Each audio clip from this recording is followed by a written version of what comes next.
Welcome to our channel with BA405, where we will be solving a new problem where write a program to display the Fibonacci sequence up to nth term. We will take the term from the user and calculate the Fibonacci sequence using Colab platform. So in order to do that, first we have to write a program, we have to write a function, we have to define a function with certain parameter, and then we will going to use the recursive function to define the same. So first let us define the function Fibo with a parameter x. Okay, and then we will going to see that whether the value of x is less than equals to 1. So we are checking the condition that whether x is less than equals to 1. If it is less than equals to 1, then it will return 1. Okay, it will return the value of x. Else it will return the recursive function. That is, it will going to call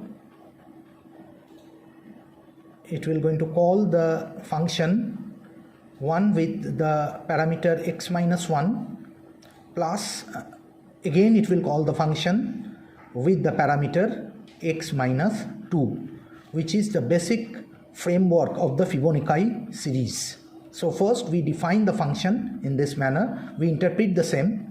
Next we again take the code and we will going to accept a user number from the user in integer form.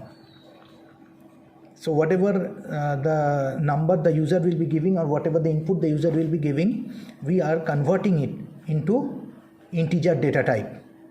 So this is called typecasting in Python. So first we will be taking the number of terms from the user, how many terms Fibonacci series we actually want.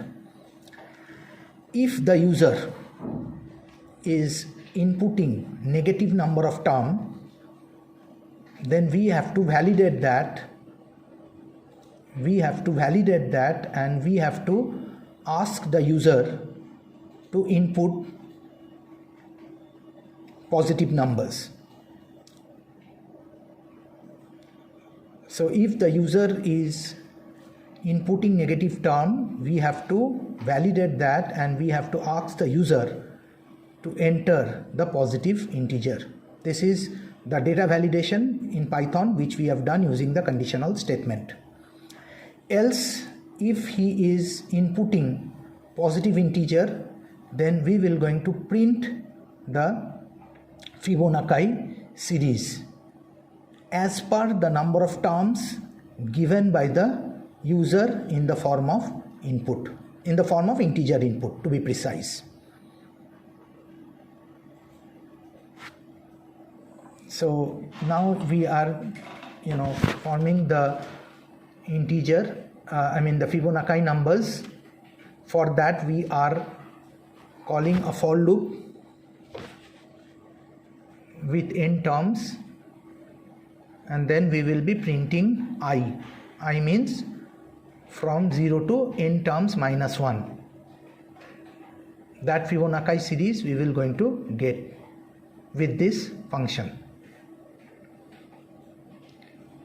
So now if you call this, enter the number of terms, say we are entering 3, then we will be getting 0, 1 and 1. That is 0 is the first term by default, 1 is the second term by default.